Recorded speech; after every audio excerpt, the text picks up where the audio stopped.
Poucos imaginam que o carnaval que conhecemos hoje, com desfiles milionários, camarotes de luxo e transmissão para o mundo inteiro, não nasceu desse jeito, mas sim dentro de uma igreja e feitas para agradar o rei de Portugal. O maior espetáculo profano do Brasil começou em meio a um calendário religioso, curiosamente criado em comemoração ao evento político português. Mas que evento seria esse? Como surgiram afinal os carros alegóricos? Existiam rodeios de bois e vacas no carnaval no passado? Por que os carnavais de desfiles e folias como Mela Mela têm origem totalmente distintas? E qual foi o papel do Rio de Janeiro no carnaval virar o que virou hoje? No vídeo de hoje, vamos nos aprofundar na história do carnaval e saber como uma festa religiosa virou um negócio de bilhões que faz parte da identidade do Brasil. Mas, antes de continuar, confira agora mesmo o site da Caravela Kids. Nele, você vai encontrar excelentes obras para a educação dos seus filhos, com grandes personagens que ajudaram a construir o Brasil.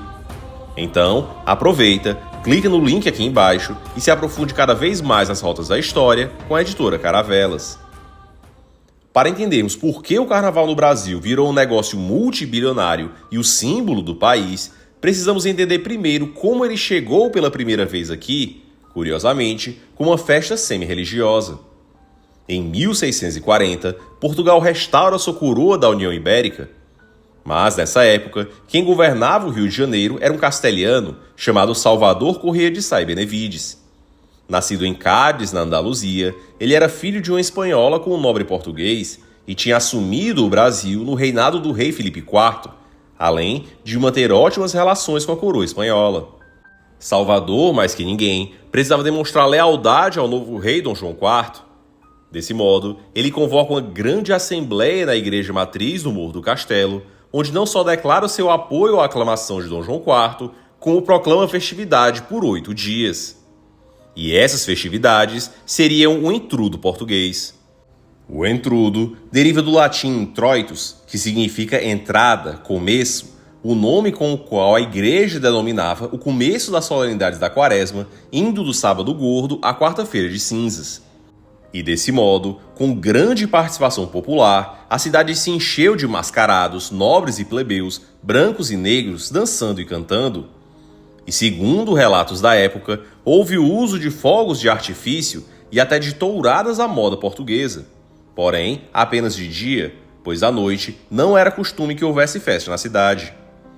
E assim, foi a feliz aclamação do rei de Portugal no primeiro carnaval do Rio de Janeiro. No entanto, o que Salvador fez foi mais do que apenas um gesto de lealdade ou de comemoração isolada.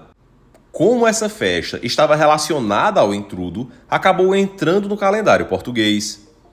Para a coroa portuguesa, essa festividade era algo louvável, pois recordava uma festa pela lealdade à nova dinastia, e para os foliões também era memorável por outros motivos. E para além disso, no Brasil já se celebrava nos engenhos a folia de reis, conhecida como reisados, onde eram entoados cortejos improvisados com cantigas em ritmos de marcha.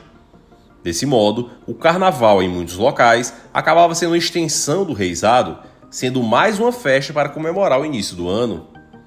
No entanto, o carnaval ainda mudaria bastante. No século XVIII, ainda antes da cidade do Rio de Janeiro se tornar a capital, as touradas passaram a integrar o programa das festividades realizadas. Isso porque, em 1760, todo o Império Português celebrava o casamento de Dona Maria I e Dom Pedro III.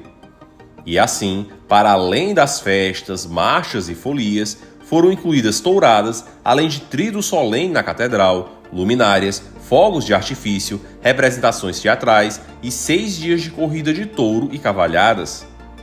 26 anos depois, em 1786, o vice-rei Dom Luís de Vasconcelos preparou a nova capital do Brasil para celebrar a união de Dona Carlota Joaquina com o futuro rei Dom João VI.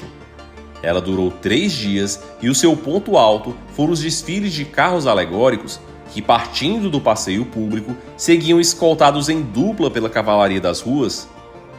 As grandes festas oficiais barroco-rococós do Brasil português parecem ser uma das raízes do carnaval carioca, com suas manifestações de arquiteturas efêmeras, de teatro, de coreografia e de música.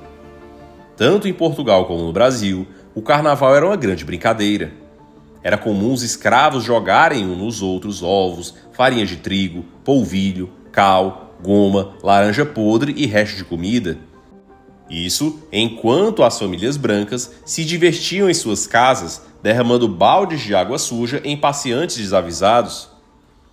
Mas, após a independência do Brasil, costumes parisienses passaram a influenciar a vida na capital, em sua principal artéria, a Rua do Ouvidor, transformando-a em uma espécie de Rue Vivienne. E assim, começou a surgir no Rio de Janeiro uma grande tensão entre o antigo carnaval ao estilo português e a nova folia francesa. O primeiro, chamado Gentrudo, era criticado por sua brutalidade e grosseria, e o segundo, louvado pela civilidade e elegância de suas brincadeiras.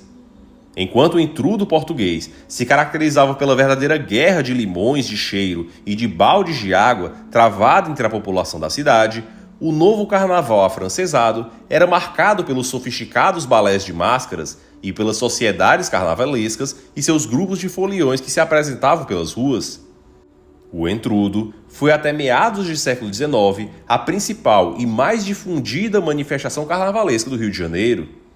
Assim, somente após o surgimento das grandes sociedades carnavalescas e com o apoio de campanha negativa de jornalistas, médicos, higienistas e outros profissionais, que a expressão intrudo passaria a ser esse jogo de molhadelas proibido em oposição ao verdadeiro carnaval, que deveria ser mais elitista.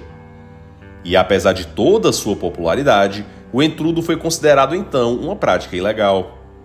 Mas, apesar de todas as tentativas estatais de repressão e controle, a brincadeira se manteve por todo o Império e ainda pôde ser verificada nas primeiras décadas da República. Foi no período republicano que se intensificou a repressão ao intrudo, especialmente na década de 1890, com abundantes ações policiais. Essa campanha negativa encontrava eco na imprensa carioca, em médicos, higienistas, cientistas e urbanistas que passaram a se preocupar com a ordenação urbana em uma tentativa de conferir à cidade do Rio de Janeiro uma aura civilizada e eliminar os hábitos grosseiros e vulgares. Mas, curiosamente, ao mesmo tempo que se criavam dois carnavais, também a igreja aos poucos perdia o controle de ambos.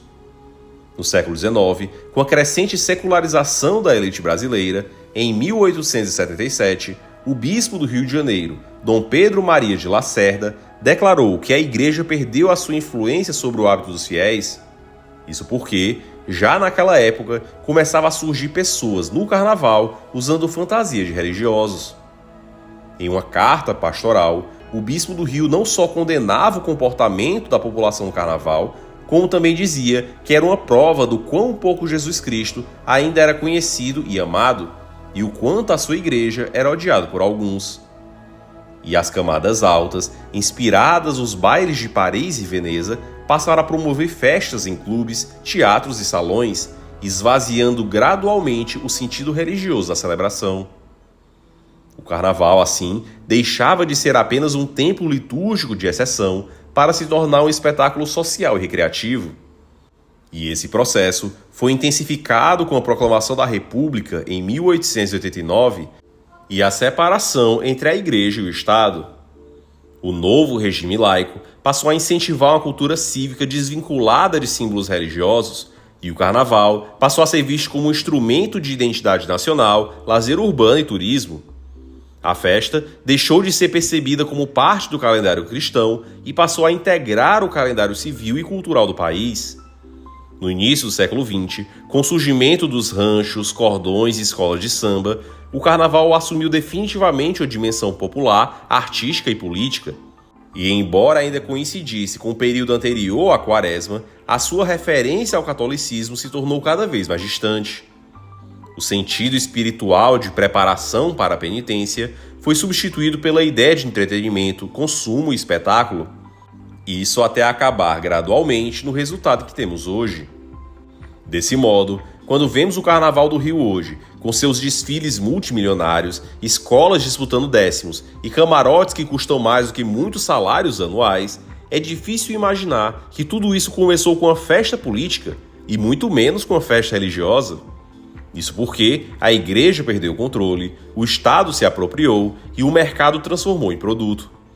Assim, o carnaval deixou de ser apenas uma data no calendário cristão e passou a ser um espelho do que se tornou o Brasil: contraditório, criativo, excessivo, religioso, mas profano ao mesmo tempo. E você, fazia ideia de como surgiu o carnaval? O que mais surpreendeu? Então comenta aqui embaixo, deixa o like, compartilha com quem ama história e se inscreva agora mesmo aqui no canal para não perder os próximos vídeos.